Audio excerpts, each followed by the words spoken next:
Hanya di dalam Tuhan kita memperoleh terang. Terang Kristus adalah terang yang benar dan terang yang asli dan terang yang sejati. Kita sebagai warga kerajaan surga hanyalah tokoh-tokoh yang mencerminkan satu cahaya sejati seperti bulan memantulkan sinar matahari. Jadi kita mempunyai terang bukan dari diri kita sendiri, melainkan dari terang Kristus, dan fungsi kita adalah memancarkan kembali terang itu kepada dunia yang gelap.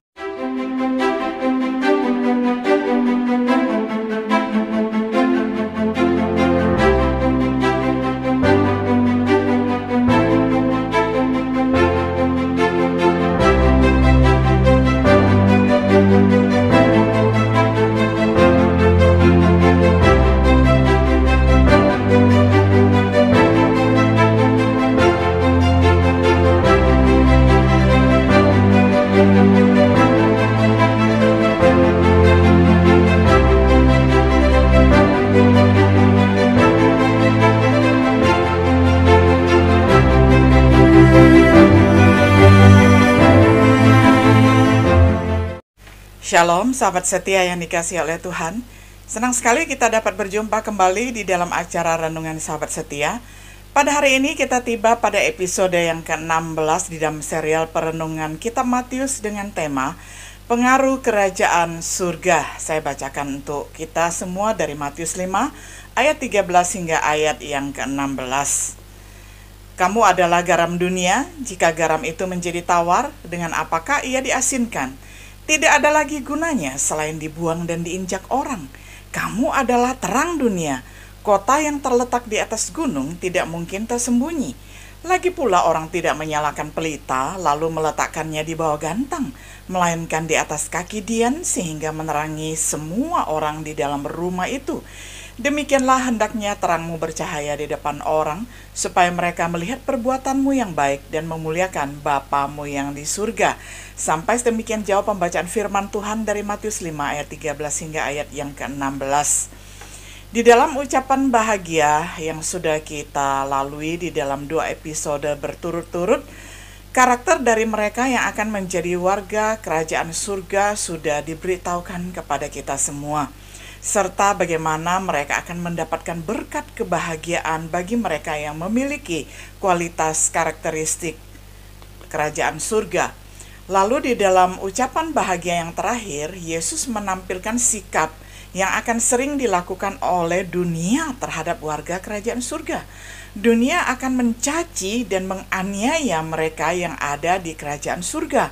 Dunia akan mengatakan semua jenis kejahatan terhadap mereka secara tidak benar karena nama Yesus. Dunia akan menganiaya mereka sebagaimana dunia menganiaya para nabi-nabi sebelum warga kerajaan surga hidup di dunia ini. Jadi pengaruh dunia atas kerajaan surga akan sering terjadi. Salah satunya adalah penganiayaan. Yesus kemudian melanjutkan untuk menjelaskan yang sebaliknya. Pengaruh kerajaan surga terhadap dunia. Pengaruh kerajaan dirancang atas orang-orang di dunia. Dia menggunakan 2 metafora untuk melukiskannya. Yang pertama dalam Matius 5 ayat 13 melibatkan garam. Kamu adalah garam dunia.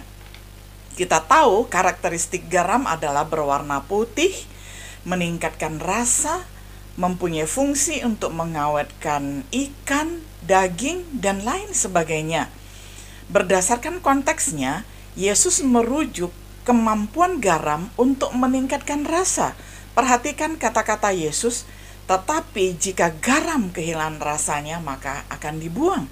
Nah, garam memiliki kemampuan memberi rasa pada sesuatu yang hambar. Ayub juga menyebutkan kemampuan garam ini di dalam Ayub pasal 6 ayat yang ke-6. Melalui metafora garam, Yesus menggambarkan hubungan warga kerajaan surga ke dunia sebagai salah satu dari membuat dunia bisa diterima bagi Tuhan dan mungkin kepada orang lain juga. Memungkinkan Tuhan untuk terus menanggung kejahatan dunia yang tidak menyenangkannya. Jadi melalui garamlah sehingga orang-orang jahat itu bisa dipertobatkan, karena Tuhan Yesus sesungguhnya tidak bisa bersatu dengan kejahatan kalau kita melihat ya. Tetapi Tuhan melalui garam, dia mengawetkan orang Kristen yang ada di dunia ini, dan juga melalui orang Kristen ini mencegah pada pembusukan orang-orang yang ada di dunia ini, sehingga satu persatu orang di dunia yang menuju kepada kebinasaan dapat dibawa kepada Tuhan, sehingga sama-sama dapat diselamatkan.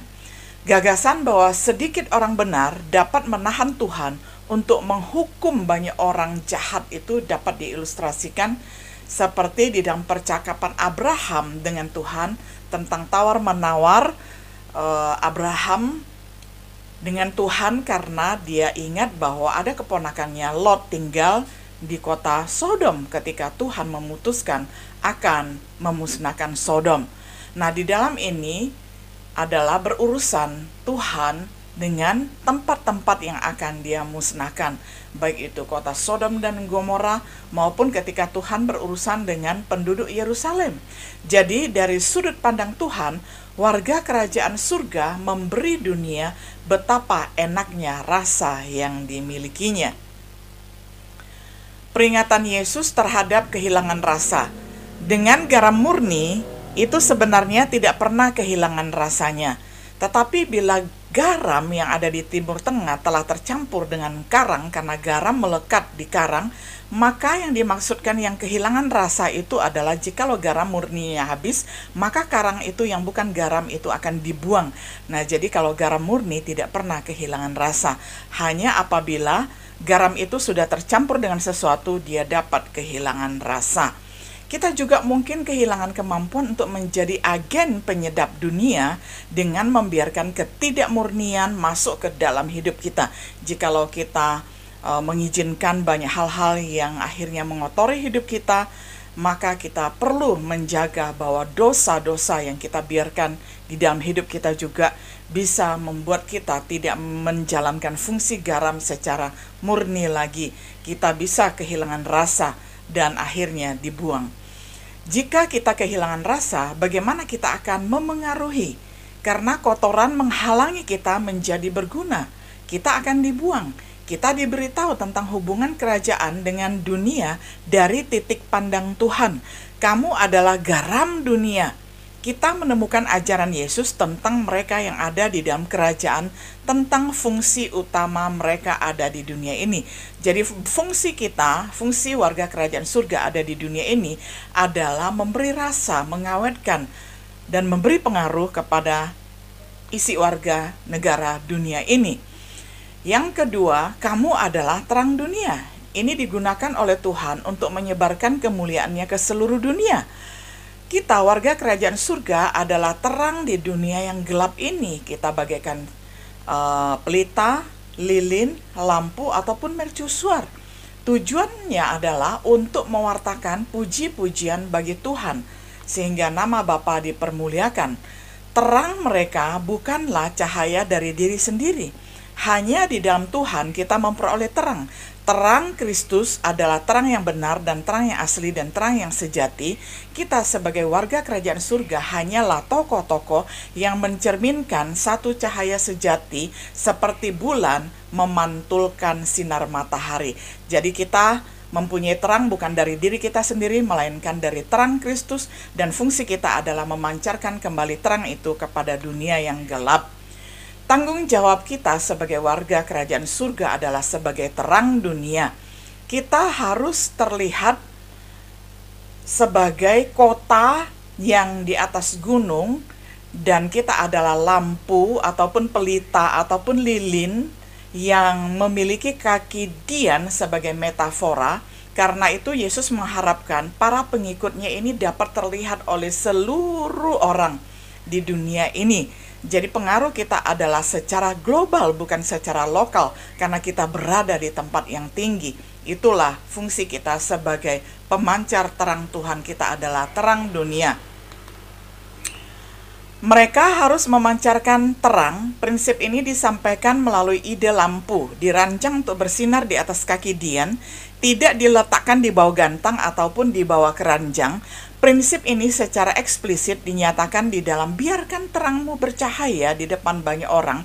Tujuan terang terlihat agar manusia dapat memuliakan Bapa di surga. Soli Deo Gloria, bukan soli ego gloria. Kesimpulannya, pengaruh dan dampak yang dituju oleh warga kerajaan ada di dunia dapat dengan sederhana dinyatakan melalui fungsi kita sebagai garam dunia dan fungsi kita sebagai terang dunia. Mengapa berusaha menjadi garam dan terang? Karena Dia yang ada digambarkan sebagai Bapamu yang di surga. Ekspresi yang harus mengingatkan kita bahwa Tuhan itu adalah pribadi yang lemah lembut karena Dia menyuruh kita memanggil Dia Bapa. Dia adalah pribadi yang agung karena Dia ada di surga. Pribadi yang begitu agung bersedia menjadi Bapa kita, membuat Dia layak untuk disenangkan dan layak untuk dipuji. Kita yang mengaku sebagai anak-anak Allah, warga kerajaan, hendaklah menyenangkan Bapa kita dengan menjadi garam dunia, memuji Dia dengan menjadi terang dunia. Jika tidak, semoga doa Daud di dalam Mazmur 51 ayat 10-15 menjadi milik kita juga. Jadikanlah hatiku tahir ya Allah, dan perbaharuilah batinku dengan roh yang teguh. Janganlah membuang aku dari hadapanmu, dan janganlah mengambil rohmu yang kudus daripadaku. Bangkitkanlah kembali padaku kegirangan karena selamat yang daripadamu, dan lengkapilah aku dengan roh yang rela.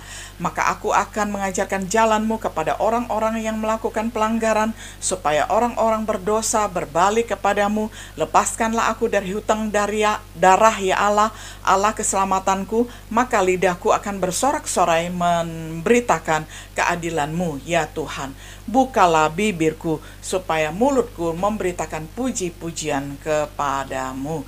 Sahabat setia yang dikasih oleh Tuhan, kita adalah warga kerajaan surga dan kita mempunyai fungsi untuk menjadi garam dunia sebagai agen penyedap dunia, dan kita juga adalah terang dunia yang memancarkan sinar Kristus kepada orang-orang yang ada di dalam dunia yang gelap.